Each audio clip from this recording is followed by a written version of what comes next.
Menertawakan dunia persilatan. Xiao Jianghu. Audiobook, novel silat. Cerita, Jin Yong. Jilid 72. Mulut Ling Huchong masih tersumbat sehingga hanya bisa menjawab, Zhu Qianqiu segera menarik kain penyumbat mulut Ling Huchong dengan sangat hati-hati, kemudian bertanya, Tuan Muda Ling Hu, mengapa kau berada di sini? Ling Huchong berkata, Sesepuh Lau, mohon segera bangun. Aku tidak berani menerima penghormatan darimu. Kau hanya membuatku segan. Lao Touzi menjawab, aku tidak tahu kalau Tuan Muda Ling Hu mempunyai hubungan dekat dengan penolongku, junjunganku yang berbudi. Aku bersalah telah banyak membuatmu susah. Benar-benar kurang ajar diriku ini dan pantas dihukum mati. Andaikan aku mempunyai 100 orang putri dan semuanya sakit parah juga aku tidak akan berani lagi meminta setetes darah Tuan Muda Ling Hu untuk menolong jiwa mereka. Zhu Qianqiu bertanya dengan mata melotot, Lao Touzi, apa maksudmu dengan mengikat Tuan Muda Ling Hu di atas kursi ini? Sudahlah, semua ini salahku. Tolong kau jangan banyak bertanya karena hanya membuatku semakin bertambah malu, sahut Lao Touzi dengan wajah menyesal. Lalu belati ini, serta air panas di dalam baskom ini akan kau gunakan untuk apa? Kembali Zhu Qianqiu bertanya. Lao Touzi tidak menjawab melainkan menampar pipinya sendiri beberapa kali sehingga mukanya yang sudah bulat seperti labu itu bertambah bengkak dan melembung. Ling Huchong berkata, aku juga tidak paham duduk perkara yang sebenarnya. Aku masih bingung. Mohon sesepuh berdua sudi memberikan penjelasan kepadaku. Lekas-lekas Lao Touzi dan Zhu Qianqiu melepaskan tali pengikat pada tubuh pemuda itu dan berkata, marilah kita minum arak sambil bicara. Ling Huchong memandang sejenak ke arah Lao Busi yang terbaring lemah di tempat tidurnya, kemudian bertanya, apakah penyakit putrimu tidak akan bertambah gawat? Tidak akan, jawab Lao Touzi. Seandainya bertambah gawat juga, apa hendak dikata? Mulutnya menggumam tidak jelas berkata apa. Ia kemudian mempersilakan Ling Huchong dan Zhu Qianqiu pindah ke ruang tamu. Disuguhkannya 3 mangkuk arak dan sepiring daging babi serta makanan ringan lainnya. Dengan penuh hormat ia lalu mengangkat mangkuknya kepada Ling Huchong. Ling Huchong mengangkat mangkuknya pula lalu meminum seteguk. Cita rasa arak ini biasa saja. Namun kalau dibandingkan dengan ke-8 cawan arak yang disuguhkan Zhu Qianqiu tadi sore rasanya 10 kali lebih sedap. Tuan Muda Ling Hu, aku sudah tua bangka dan telah membuat susah dirimu. Sungguh. Lao Touzi tidak kuasa melanjutkan ucapannya. Wajahnya tampak gugup dan ketakutan. Ia ingin sekali mengungkapkan rasa penyesalannya namun tidak tahu harus berkata apa lagi. Tuan Muda Ling Hu berjiwa besar, tentu takkan menyalahkan dirimu, ujar Zhu Qianqiu. Lagi pula pil penyambung nyawa milikmu jika benar-benar ada manfaatnya bagi kesehatan Tuan Muda Ling Hu, tentu kau menjadi berjasa besar, bukan? Mengenai jasa, aku tidak berani menerimanya, jawab Lao Touzi. Adik Zhu, justru jasamu itu yang paling besar. Aku telah mengambil ke-8 pilmu, mungkin akan mengganggu kesehatan keponakan Busi, kata Zhu Qianqiu dengan tertawa. Ini ada sedikit ginseng, bisa kau berikan kepadanya sekadar untuk penguat badan. Pria kurus berpakaian sastrawan itu lantas mengambil keranjang bambu yang ia bawa dan membuka tutupnya. Dari dalam keranjang ia mengeluarkan beberapa batang ginseng. Mungkin beratnya tidak sampai 10 kati. Wah, dari mana kau memperoleh ginseng sebanyak ini? Tanya Lao Touzi. Sudah tentu kupinjam dari toko obat, sahut Zhu Qianqiu dengan tertawa. Seperti pada zaman 3 negara, Liu Bei meminjam kota Jinzhou tetapi tak pernah mengembalikannya, kata Lao Touzi sambil bergelak tawa pula. Walaupun begitu, sekilas wajahnya terlihat menunjukkan rasa sedih. Menyadari hal itu, Ling Huchong lantas berkata, Tuan Lao dan Tuan Zhu, meskipun kalian berniat baik hendak menyembuhkan penyakitku, namun kalian memakai cara yang kurang pantas. Yang satu menipu aku dengan arak, dan yang satu lagi menculik dan mengikat tubuhku di sini. Aku merasa direndahkan oleh kalian. Mendengar itu Lao Touzi dan Zhu Qianqiu langsung berdiri dan memberi hormat kepada Ling Huchong. Tuan Muda Ling Hu, kami berdua tua bangka mengaku salah. Entah bagaimana cara Tuan Muda Ling Hu menjatuhkan hukuman, sedikit pun kami tidak akan mengelak, kata mereka bersamaan. Baik, ada sesuatu yang ingin aku tanyakan. Kuharap kalian bersedia menjawab terus terang, kata Ling Huchong. Aku ingin bertanya, siapakah orang yang sangat kalian hormati itu, sehingga kalian begitu segan kepadaku? Kedua orang tua itu saling pandang sejenak, kemudian Zhu Qianqiu menjawab, inikah pertanyaannya. Tuan Muda Linghu tentu sudah tahu siapa tokoh itu. Mohon maaf, kami tidak berani menyebutkannya. Tapi aku benar-benar tidak tahu, kata Linghu Chong. Diam-diam ia memikirkan siapakah sebenarnya tokoh yang mereka maksudkan itu. Apakah Feng Qingyang? Atau Biksu Bujie? Atau Tian Boguang? Atau Lu Sueng? Tapi kalau dipikirkan lebih mendalam rasanya bukan mereka. Kakek Guru Feng sudah menyepi di pegunungan dan melarang aku membocorkan keberadaan beliau. Mana mungkin beliau turun gunung dan melakukan ini semua? Tian Boguang, Biksu Bujie, dan Lu Zuang bersifat terbuka dan suka berterus terang. Rasanya tidak mungkin mereka. Demikian ia berpikir. Tuan Muda Linghu, kata Zhu Qianqiu kemudian, pertanyaanmu ini sama sekali tidak berani kami jawab. Biarpun kami dibunuh juga tidak akan kami katakan. Bukankah Tuan Muda Linghu sendiri sudah tahu, jadi untuk apa harus meminta kami menyebutkan namanya? Mendengar ucapan mereka itu, terpaksa Linghu Chong berkata, baiklah, karena kalian tidak mau mengatakannya, maka rasa kesalku pun sulit dilenyapkan. Tuan Lau baru saja mengikat tubuhku di kursi hingga aku ketakutan setengah mati. Sekarang giliranku untuk membalas dengan cara mengikat kalian di kursi pula. Bisa jadi aku masih belum puas dan akan mengorek keluar jantung kalian menggunakan belati. Lao Touzi dan Zhu Qianqiu kembali berpandangan, kemudian berkata, jika Tuan Muda Linghu ingin mengikat kami, sudah tentu kami tidak berani melawan.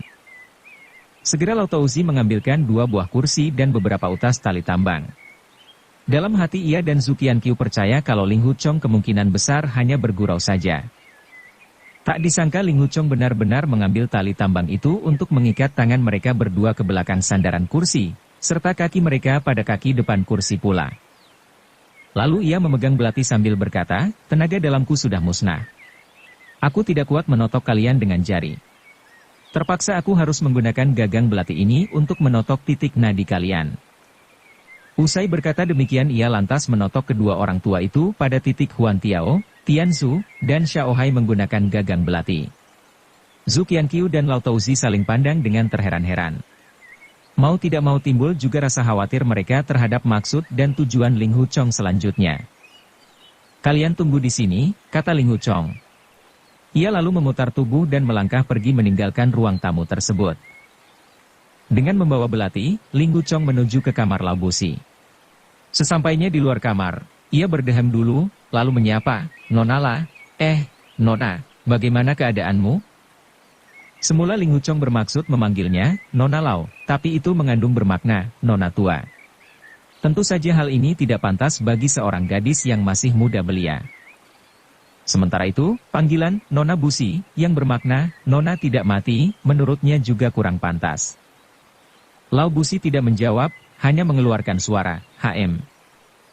Perlahan Linghu Chong menyingkap tirai kain penutup pintu masuk kamar dan melangkah masuk. Terlihat gadis itu masih tetap duduk bersandar di atas bantal.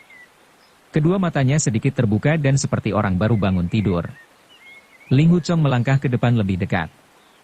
Terlihat kulit wajah Lao Busi halus seperti kaca tembus pandang. Linghu Chong seperti dapat melihat aliran darah yang mengalir pada pembuluh darah berwarna biru yang terlihat jelas di balik kulit gadis itu yang kekuning-kuningan. Suasana kamar sunyi senyap, sama sekali tidak terdengar udara yang keluar masuk. Aliran darah pada tubuh gadis itu sangat lambat seperti membeku, sedangkan napasnya terdengar lemah. Tampaknya gadis itu lebih banyak mengembuskan napas daripada menghirup udara segar. Nona ini seharusnya dapat diselamatkan, tapi obatnya sudah telanjur kumakan. Aku sendiri juga sudah pasti akan mati. Bisa hidup lebih lama beberapa hari atau tidak, juga tiada bedanya bagiku, demikian pikir Linghu Chong sambil menghela napas panjang. Segera ia mengambil sebuah mangkuk porselen dan ditaruhnya di atas meja. Tiba-tiba ia mengiris nadi pergelangan tangan kirinya sendiri menggunakan belati. Seketika darah pun bercucuran dan mengalir jatuh ke dalam mangkuk tersebut. Setelah itu, tangan kanannya dicelupkan ke dalam air panas yang tadi sudah disiapkan Lao Touzi, lalu diusapkannya pada luka di pergelangan tangan kiri agar darah yang mengucur tidak lekas membeku. Maka, hanya sebentar saja mangkuk porselen itu sudah hampir penuh terisi darah segar. Dalam keadaan setengah sadar, Lau Busi mencium bau anyir darah. Begitu membuka mata, ia pun menjerit kaget karena melihat darah mengucur dari pergelangan tangan Ling Huchong. Saat itu mangkuk sudah terisi penuh dengan darah. Ling Huchong segera membawanya ke dekat ranjang dan menempelkannya di dekat mulut Lau Busi. "Lekas kau minum. Di dalam darah ini mengandung obat mujarab yang dapat menyembuhkan penyakitmu," katanya. Aku takut. "Aku tidak mau minum," jawab Lau Busi. Setelah mengeluarkan banyak darah, Ling Huchong merasa pusing dan kakinya pun gemetar lemas. Karena takut pengorbanannya sia-sia, ia pun menghunus belati untuk menggertak, "Kau mau minum atau tidak? Jika tidak mau, lebih baik kau kubunuh saja." Menyusul kemudian, ujung belati tersebut ditempelkannya pada tenggorokan si gadis. Lau Busi sangat ketakutan. Terpaksa ia membuka mulut dan meneguk darah di dalam mangkuk tersebut. Beberapa kali ia merasa mual dan hampir muntah. Tapi demi melihat ujung belati yang mengkilap itu, rasa takutnya pun mengusir segala kemualan jauh-jauh dan mencegah supaya tidak sampai muntah. Melihat darah di mangkuk sudah habis, Ling Huchong pun berpikir, "Aku telah menelan habis ke-8 pil penyambung nyawa milik Lau Touzi, tapi yang berpindah ke dalam perut gadis ini mungkin tidak lebih sampai 1/10 bagian saja. Apalagi kalau nanti aku pergi ke Kakus, mungkin akan lebih banyak bagian obat yang hilang dari perutku. Aku harus mengucurkan lebih banyak darah lagi sampai aku merasa lemah dan tidak dapat bergerak." Ia kemudian mengiris urat nadi lengan kanan dan mengucurkan darahnya ke dalam mangkuk. Ketika Ling Huchong hendak meminumkan semangkuk darah tersebut, Lau Busi mengerutkan kening dan berkata, "Jangan paksa aku lagi. Aku sudah tidak sanggup lagi. Sanggup atau tidak sanggup harus menghabiskannya. Lekas, minum ini," desak Ling Huchong. Lau Busi kembali meminum darah dalam mangkuk itu dengan sangat terpaksa. Setelah beberapa teguk ia berhenti untuk bernapas, kemudian berkata, Mengapa kau berbuat begini? Ini bisa merugikan dirimu sendiri. Jangan khawatirkan aku. Semua ini demi kebaikanmu," sahut Ling Huchong sambil tersenyum hambar. Sementara itu Dewa Ranting Persik dan Dewa Buah Persik yang masih terperangkap dalam jaring ikan milik Lau Touzi, berusaha membebaskan diri mereka. Namun semakin meronta, jaring ikan itu justru semakin erat membungkus tubuh mereka sampai tidak dapat bergerak sedikit pun. Meskipun demikian, telinga mereka masih bisa mendengar jelas tentang apa yang terjadi di dalam pondok, serta mulut mereka pun saling berdebat macam-macam. Ketika mendengar Ling Huchong mengikat tubuh Lau Touzi dan Zhu Qianqiu pada kursi masing-masing, mereka pun saling adu pendapat seperti biasanya. Dewa Ranting Persik mengira Ling Huchong akan membunuh Lau Touzi dan Zhu Qianqiu, sedangkan Dewa Buah Persik berpendapat bahwa Ling Huchong akan membebaskan dirinya dan kakak ketiganya itu. Namun perdebatan mereka sia-sia belaka karena Ling Huchong ternyata masuk ke dalam kamar si gadis anak Lau Touzi untuk melakukan sesuatu. Karena kamar tidur Lau Busi tertutup rapat, maka suara Ling Huchong dan gadis itu hanya terdengar sayup-sayup saja dari luar. Meskipun Yu Bukun, Lau Touzi, Zhu Qianqiu, Dewa Ranting Persik, dan Dewa Buah Persik memiliki tenaga dalam tingkat tinggi, namun mereka tidak dapat mengetahui dengan pasti, dan hanya bisa menduga-duga saja apa sebenarnya yang sedang diperbuat Ling Huchong terhadap gadis itu. Ketika mendadak terdengar suara jeritan si gadis, raut muka kelima orang itu berubah semua. Dewa Ranting Persik berkata, "Seorang pemuda seperti Ling Huchong, untuk apa masuk ke kamar anak gadis orang? Coba dengar, nona itu sangat ketakutan," sahut Dewa Buah Persik. "Dia sedang meratap, aku takut." Kemudian Ling Huchong berkata, "Kalau kau tidak mau menuruti perintahku, maka aku akan membunuhmu dengan belati ini." Kira-kira Ling Huchong menyuruh gadis itu melakukan apa? Apalagi? Sudah tentu dia memaksa nona itu menjadi istrinya, ujar Dewa Ranting Persik. Hahaha. Sungguh menggelikan. Dewa Buah Persik terbahak-bahak. Si cebol bulat itu pasti mempunyai putri yang juga bulat seperti semangka. Mengapa Ling Huchong memaksa perempuan seperti itu menjadi istrinya? Setiap orang memiliki selera sendiri-sendiri. Bisa jadi Ling Huchong itu paling suka dengan wanita gemuk bulat. Maka, begitu melihat nona gembrot itu, semangatnya langsung terbang ke awang-awang, jawab Dewa Ranting Persik. "Hei, coba dengarkan," bisik Dewa Buah Persik. "Nona bulat itu sedang minta ampun, katanya, jangan kau paksa aku lagi. Aku benar-benar tidak sanggup. Benar sekali. Tapi sepertinya Ling Huchong tetap memaksa. Ia berkata, sanggup atau tidak sanggup, kau harus melakukannya segera. Segera? Mengapa Ling Huchong menyuruh dia melakukan segera? Tanya Dewa Buah Persik. Kau tidak pernah menikah, masih perjaka. Sudah tentu kau tidak paham, kata Dewa Ranting Persik. Memangnya kau sendiri pernah beristri? Tidak tahu malu, jawab Dewa Buah Persik. Kau sudah tahu aku belum pernah menikah, mengapa masih bertanya, balas Dewa Ranting Persik. Dewa Buah Persik kemudian berteriak-teriak, Lao Touzi, Ling Huchong sedang memaksa putrimu untuk menjadi istrinya, mengapa kau diam saja tanpa memberi pertolongan? Apa kau rela anakmu mati? Dewa Ranting Persik menanggapi, mengapa kau mencampuri urusan orang lain? Dari mana kau tahu gadis itu akan mati? Di dunia ini banyak perempuan menikah, apa semuanya mati? Lagi pula gadis itu bernama Lao Busi, sudah pasti tidak akan mati. Lao Touzi sendiri bersama Zhu Qianqiu masih dalam keadaan terikat di kursi dan tertotok pula.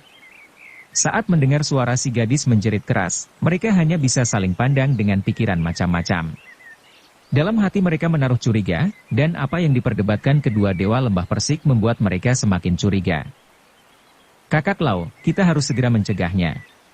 Sungguh tak kusangka ternyata tuan muda Ling Hu doyan main perempuan.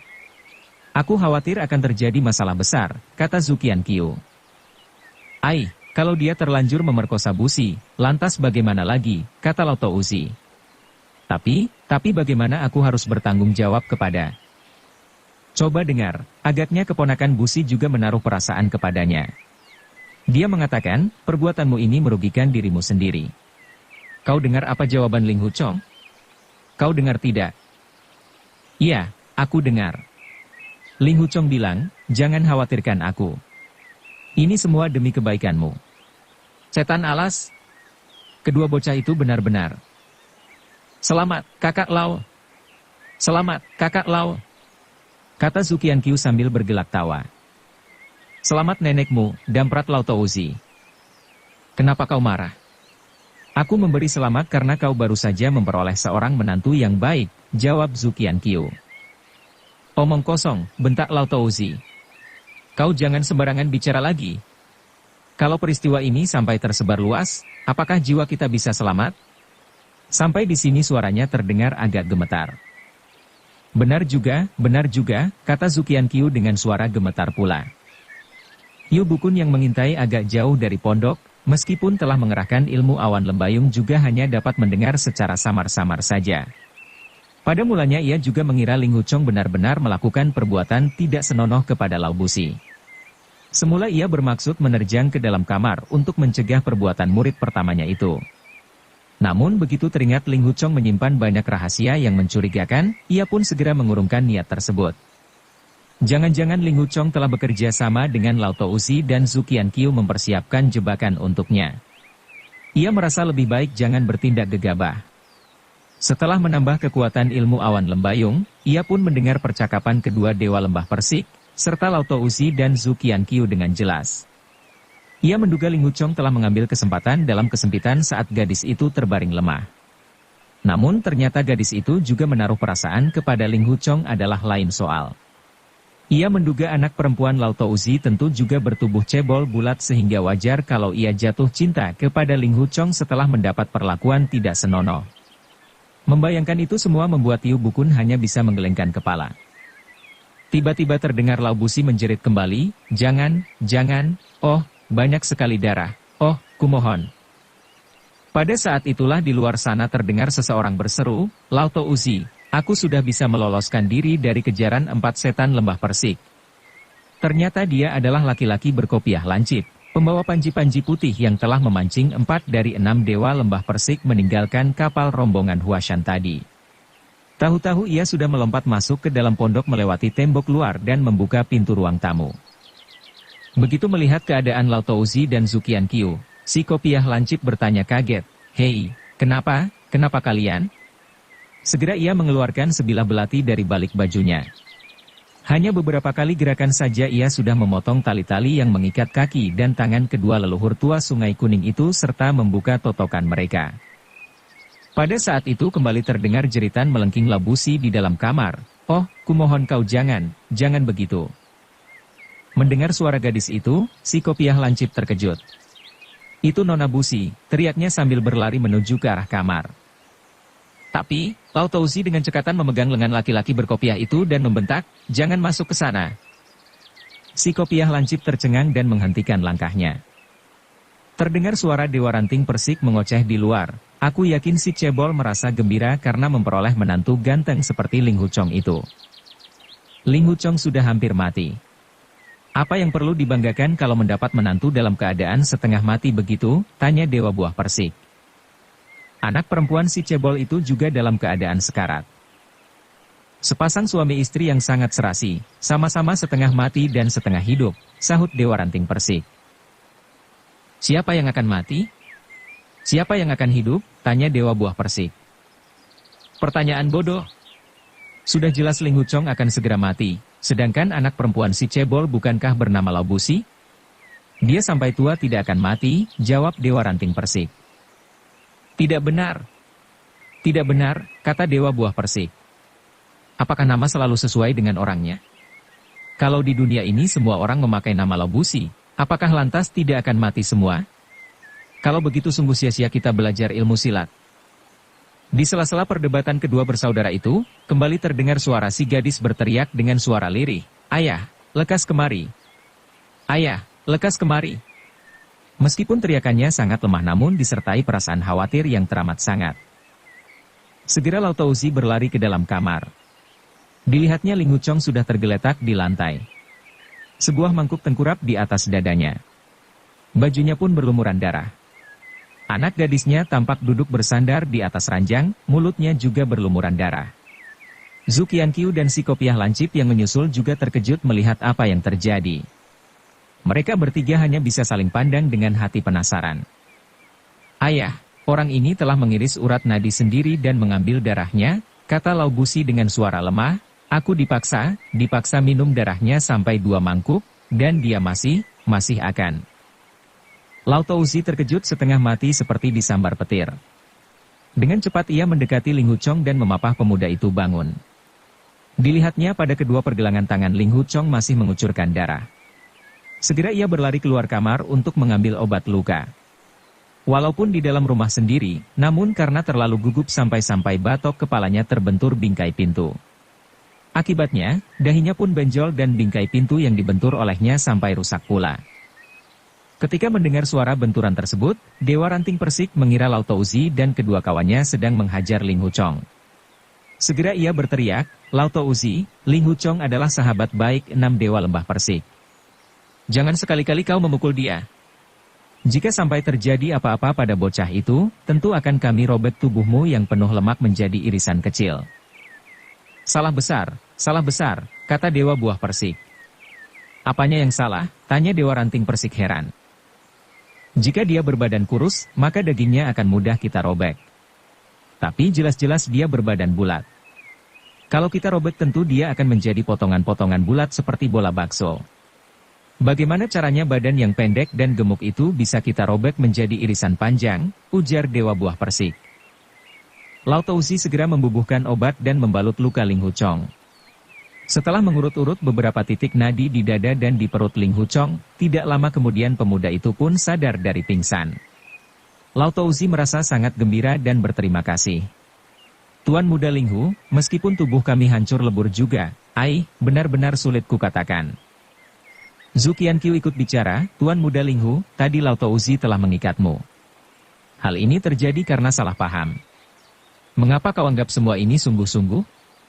Kau telah membuatnya merasa sangat bersalah." Ling Huchong tersenyum dan berkata, "Penyakitku ini tidak bisa disembuhkan dengan obat apapun. Terhadap maksud baik Tuan Zhu yang telah mengambil obat Tuan Lau untuk diminumkan kepadaku, sungguh aku sangat berterima kasih. Namun aku juga merasa sayang obat mujarab itu hanya terbuang sia-sia. Lebih baik darahku kuminumkan kepada gadis ini." Karena terlalu banyak kehilangan darah, ia merasa pusing dan kembali jatuh pingsan. Lautauzi segera memapahnya keluar dan merebahkannya di atas ranjang pada kamarnya sendiri. Dengan sedih pria cebol bulat itu menggumam, "Wah, bagaimana ini? Bagaimana ini?" Tuan muda Linghu terlalu banyak kehilangan darah. Mungkin jiwanya terancam bahaya. Bagaimana kalau kita bertiga menyalurkan tenaga dalam masing-masing ke dalam tubuhnya, ajak Zhu Qianqiu. Iya, harus begitu, sahut Lao Touzi. Perlahan ia membangunkan tubuh Ling Huchong dan menempelkan telapak tangan kanannya ke titik Dasui pada punggung pemuda itu. Tapi baru saja ia mengerahkan tenaga, seketika badannya tergetar hebat. Kursi yang ia duduki sampai hancur berkeping-keping. Terdengar Dewa Ranting Persik terbahak-bahak di luar, sambil berseru, penyakit Ling Huchong justru timbul karena kita 6 bersaudara hendak menyembuhkan lukanya dengan tenaga dalam kami. Sekarang si cebol itu hendak menirukan cara kita, tentu penyakit Ling Huchong akan bertambah parah. Hahaha. Dewa Buah Persik menanggapi, kau dengar suara barang hancur tadi? Pasti si cebol bulat membentur sesuatu setelah terdorong oleh tenaga dalam yang ada di tubuh Ling Huchong. Dia tidak tahu kalau tenaga dalam Ling Huchong berasal dari kita, 6 bersaudara. Bagus sekali. Bagus sekali. Sekarang dia tahu rasa karena berani main-main dengan 6 dewa lembah Persik. Melihat keadaan Ling Huchong, Lao Touzi pun berkata sambil menghela napas, "Ai, jika Tuan Muda Linghu masih tidak siuman, maka aku tidak punya pilihan lain. Aku harus bunuh diri." "Nanti dulu," ujar lelaki berkopiah lancip. Tiba-tiba ia berteriak, "Itu orang yang bertengger di atas pohon di luar pagar tembok bukankah Tuan Yu, ketua perguruan Huashan?" Kontan saja Yu Bukun terperanjat. Ternyata ia sudah tahu kalau aku bersembunyi di sini, pikirnya. Si kopiah lancip melanjutkan, "Tuan Yu adalah tamu dari jauh, mengapa tidak masuk kemari untuk beramah tamah?" Yu Bukun menjadi serba salah. Kalau masuk ke dalam pondok agak berbahaya baginya, tapi ia juga tidak dapat bertengger terus-menerus di atas pohon. Si lelaki berkopiah kembali berkata, "Tuan Muda Linghu muridmu tak sadarkan diri. Silakan Tuan Yu masuk kemari untuk melihatnya." Sekte 5 Dewi. Yu Bukun berdehem untuk menghilangkan rasa gugup kemudian melompat turun melewati belasan meter dan mendarat tepat di bawah atap teras. Lao Touzi selaku tuan rumah buru-buru keluar untuk menyambut. Sambil memberi hormat ia berkata, "Silakan masuk, Tuan Yu." "Mohon maaf kalau aku bertindak kurang sopan," kata Yu Bukun. "Aku datang kemari karena mengkhawatirkan keadaan muridku." "Ah, semua ini salahku," ujar Lao Touzi. Jika saja. "Kau tidak perlu khawatir," sahut Dewa Ranting Persik menukas, "Ling Huchong tidak akan mati." Bersambung ke jilid 73. Dukung kami dengan subscribe, follow, like, komen dan share. Terima kasih.